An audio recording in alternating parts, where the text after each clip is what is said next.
She said, fine, if you don't like it, find someone else. After I complained about her attitude, I said, already did.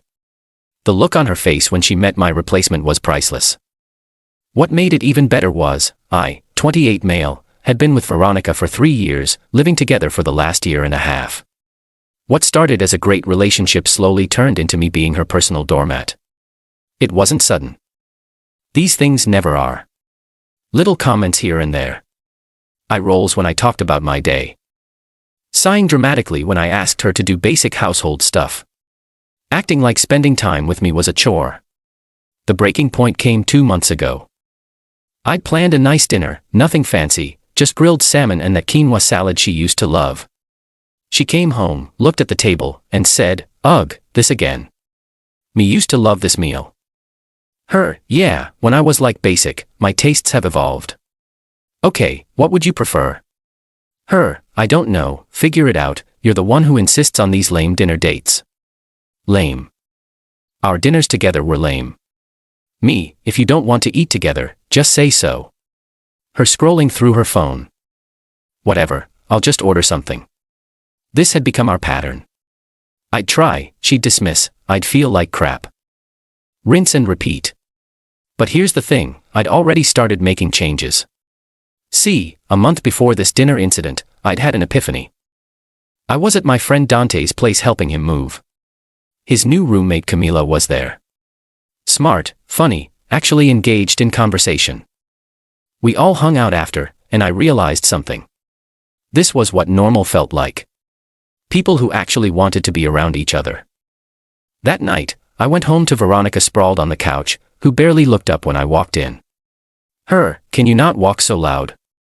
I'm trying to watch this." That's when I knew. I was done. But I wasn't going to blow up, make a scene, or beg for change. I was going to quietly rebuild my life. Without her. First step, I started looking for my own place. Nothing dramatic, just browsing listings, saving money for deposits. Second step, I stopped trying so hard. No more special dinners she'd mock, no more planning dates she'd call lame. I matched her energy. She wanted roommates who barely interact. Cool. Third step, I reconnected with friends I'd neglected. Started going to Dante's game nights. Joined a hiking group. Built a life outside of her. She didn't notice. Of course she didn't. She was too busy with her evolved lifestyle, which mostly consisted of going to overpriced bars with her equally awful friend Bianca. Then came the conversation. Last week. I'd mentioned that the dishwasher was broken again and asked if she could call the landlord since I'd handled it the last 3 times. Her, "Why is this my problem?" Me, "Because you live here too." Her, "I don't have time for this." You deal with it. Me, "Veronica, I'm asking you to make one phone call." Her, "God, you're so needy lately. What's your deal?" My deal is that you treat me like an inconvenience. Oh my God, here we go, poor little victim. I'm serious. Your attitude toward me, toward us, it's disrespectful. Ugh, fine, if you don't like it, find someone else. There it was, the ultimatum she thought was a power play. She genuinely believed I'd never leave. That I was too invested, too comfortable, too weak. Me already did. The silence was beautiful. She actually looked up from her phone. Her, "What?" I said I already did. Find someone else, I'm moving out next week. You're what? Is this a joke? No joke, I signed a lease last week. Movers come Saturday. Her face went through so many emotions. Confusion, disbelief, then anger. Her, "You signed a lease? Without telling me. You told me to find someone else. I took your advice. I didn't mean, that's not, you can't just leave. Watch me." She stood up, suddenly very interested in this conversation. "What about the rent, the bills? Our lease isn't up for 4 months. Already handled. Dante's friend needs a place. He'll take over my half of the lease. Landlord approved the transfer yesterday. Dante's friend. Company. Camila, she's great. You'll like her." That's when her face changed again. See, she'd met Camila once at a party. Camila was everything Veronica pretended to be. Actually sophisticated, genuinely interesting, effortlessly cool. Her, that girl. She's moving in here. Monday, actually. I'll be out by then. Her, you've been planning this. For about 6 weeks, yeah. 6 weeks. Me, what did you expect? You've treated me like garbage for months. Did you think I'd just take it forever? Her, I haven't. That's not, we're in a relationship. You can't just secretly plan to leave. Me, funny how now you remember we're in a relationship. Update 1, holy crap, the entitlement is off the charts. So after our conversation, Veronica went into panic mode. But not, I'm sorry, let's fix this panic. More like, how dare you inconvenience me, panic. First, she tried to block Camila from moving in, called the landlord saying she didn't approve. Landlord reminded her that as long as someone qualified took over the lease, she had no say. Camila has better credit than me, so approved. Then she tried to guilt trip. Her 3 years, Ryan, you're throwing away 3 years. You threw it away every time you treated me like a burden. That's dramatic, so I'm not perfect. So what? This isn't about perfection, it's about basic respect. I respect you. When you roll your eyes at my stories. When you call our time together lame. When you act like I'm your annoying roommate instead of your boyfriend. Her, you're twisting everything. Me, I'm packing. But here's where it gets good. Camila came by to measure her room and meet Veronica officially. I warned Camila that Veronica might be hostile, but Camila just laughed. I can handle myself. Veronica tried to intimidate her, put on this whole mean girl act. Veronica, just so you know, this apartment has issues. The hot water is unreliable. The neighbors are loud and the landlord never fixes anything. Good thing I'm handy with repairs. I actually enjoy fixing things. The kitchen is tiny, barely room for one person. Perfect, I mostly meal prep on Sundays anyway. I'll be in and out. Everything Veronica threw at her, Camila had a positive response. It was beautiful. Then Veronica made a mistake. She tried to go full mean girl. You know he's only doing this to get back at me, right? Moving you in here. It's pathetic. Actually, I reached out to Dante about needing a place. Ryan mentioned he was leaving. Seemed like perfect timing, but thanks for the concern. I'm just saying, don't get any ideas. He's clearly not over me. Camila laughed, actually laughed. Girl, I'm gay. My girlfriend's helping me move in, but you keep that main character energy. I've never seen Veronica speechless. It was glorious. After Camila left, Veronica lost it. Her, you're moving in a lesbian. Why does that matter? It's weird. What's weird about it? You're trying to replace me with someone who won't even sleep with you. I'm not replacing you with Camila. She's taking over my lease. You told me to find someone else. I found someone else to live in my place. That's all. Her, that's not what I meant. You should be more specific next time. But the real kicker came yesterday. Veronica discovered that not only was I moving out, but I'd already redirected my mail, changed my gym membership to one closer to my new place, and this really got her, removed myself from all our streaming services.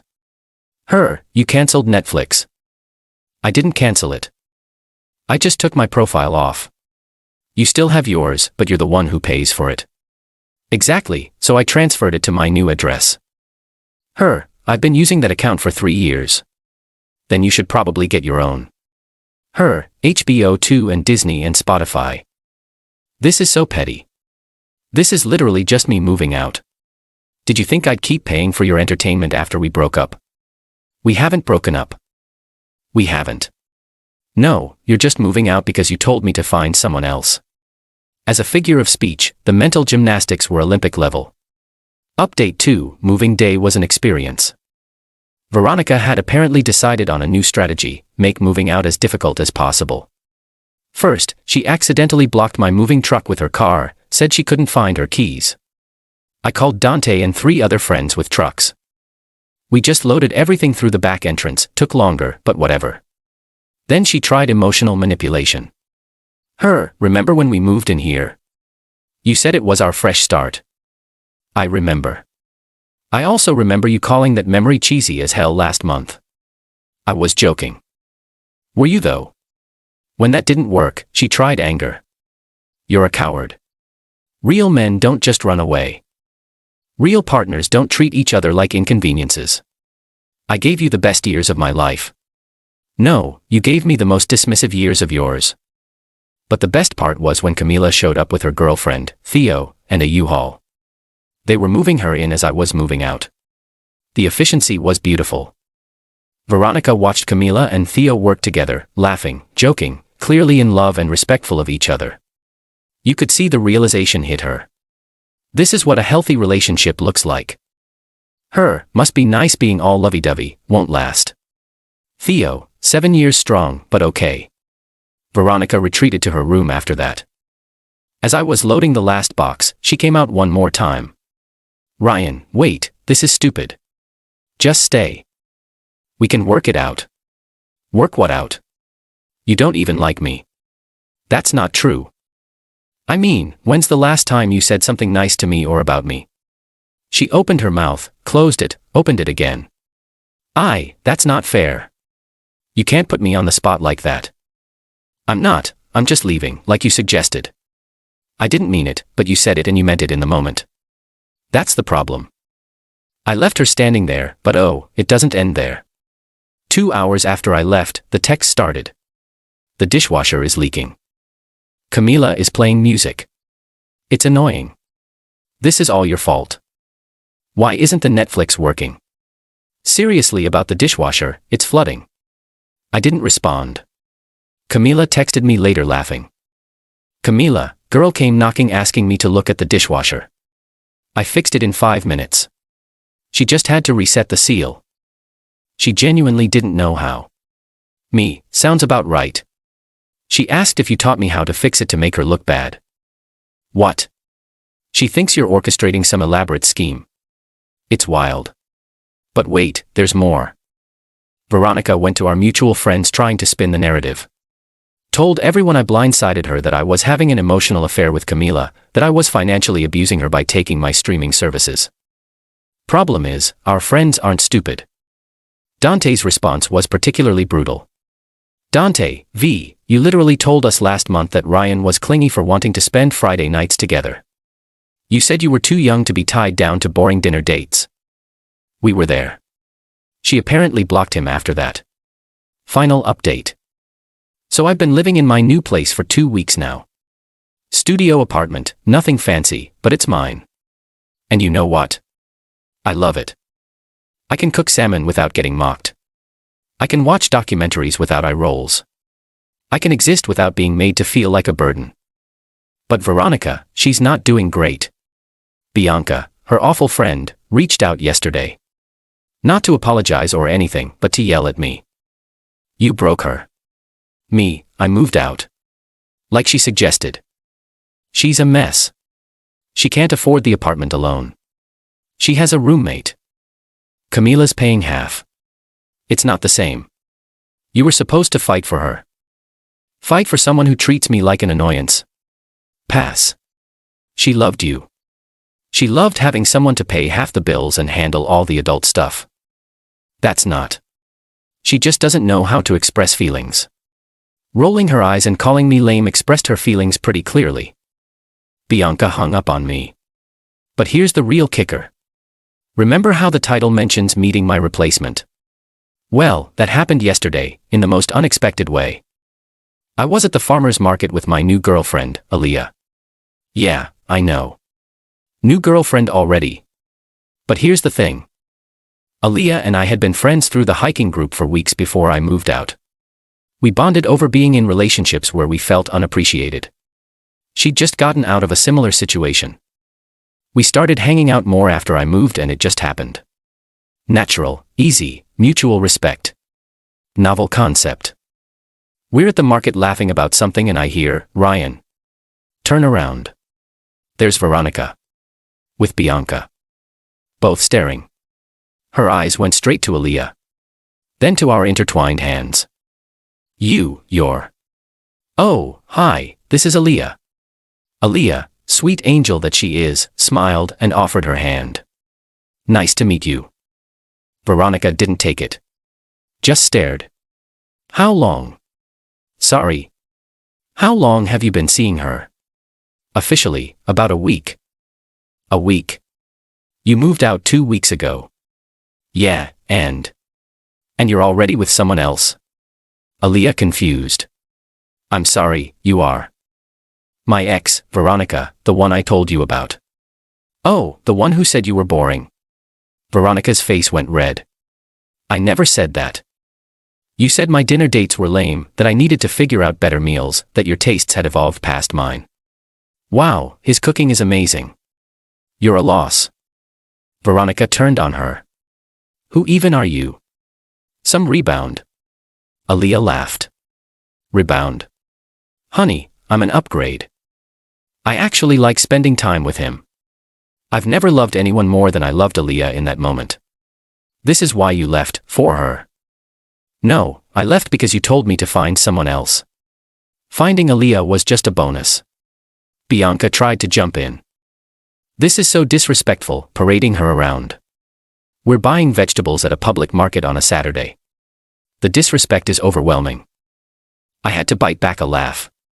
Veronica looked between us, then at our joined hands again. You could see her doing the math, realizing that I was happier 2 weeks out of our relationship than I'd been in the last year of it. Veronica, you planned this, all of it. Me, I planned to leave someone who treated me badly. Everything else just worked out. She stormed off, Bianca trailing behind, but not before Bianca shot back. Bianca, she's prettier than you anyway. Aaliyah, without missing a beat. Thanks, I know. We finished our shopping, made an amazing stir-fry that night, watched a documentary about whales. She didn't roll her eyes once, even asked questions about the whales. It was nice. Boring maybe, but nice. Camila texted me this morning. Your ex tried to have a house party last night to prove she's living her best life. 3 people showed up. She cried into her wine at 10 p.m. then went to bed. I'm moving out when the lease is up. This chick is exhausting, so yeah. Veronica wanted me to find someone else. I did. Found someone who actually likes me, appreciates quiet dinners, and doesn't treat me like an inconvenience. What made it even better? Aaliyah sent me a photo later from the farmer's market. She'd snapped it when I wasn't looking, me laughing at something, looking relaxed and happy. She captioned it, my boring boyfriend buying exciting vegetables. I showed it to Dante. He said I looked like a completely different person from 6 months ago, happier, lighter. Veronica's find someone else was supposed to be a threat, a power play. She thought I'd beg her to take it back. Instead, it was the permission I needed to remember what being valued felt like. Best advice I never asked for.